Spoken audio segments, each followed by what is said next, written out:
అందరూ ఎలా ఉన్నారు? నేనైతే చాలా సూపర్‌గా ఉన్నా. అబ్బబ్బా! ఎండలేంటబ్బా చంపేస్తున్నాయి. సమ్మర్‌లో కుకింగ్ చేయాలంటే పెద్ద టాస్క్ అయిపోతుంది. నేనైతే ఈరోజు మీకు సింపుల్‌గా, ఈజీగా ఒక 5 మినిట్స్‌లో అయిపోయే కర్రీ గురించయితే చెప్తాను. మన ఇంట్లో ఎలాంటి వెజిటబుల్స్ లేకపోయినా కూడా ఈ కర్రీ మనం ఈజీగా చేసేసుకోవచ్చు. కాకపోతే ఇదంతా ఈజీ ఏం కాదండి. కొంచెం కష్టపడాలి. అయ్యో! కష్టం అంటుంది మళ్ళీ ఏం చేయాలో ఏంటో అనుకోకండి. ఏం లేదు. కొంచెం చనా దాల్ని నైట్ అంతా ఓవర్ సోక్ చేసుకోవాలి.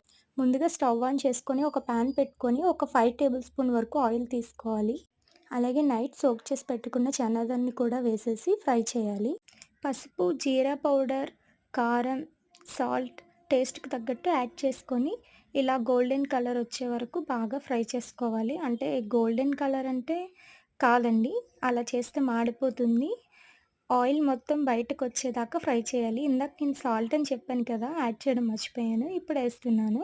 మీరైతే ముందే వేసుకోండి మర్చిపోకండి. మొత్తం అన్నీ బాగా ఫ్రై అయిపోయాక సరిపోయేంత వాటర్ వేసుకొని లిడ్‌ని క్లోజ్ చేసేయండి. ఎంతో ఈజీ అయిన కర్రీ అయితే రెడీ అయిపోతుంది. ఒక 5 విజిల్స్ వస్తే స్టవ్ ఆఫ్ చేసేయండి.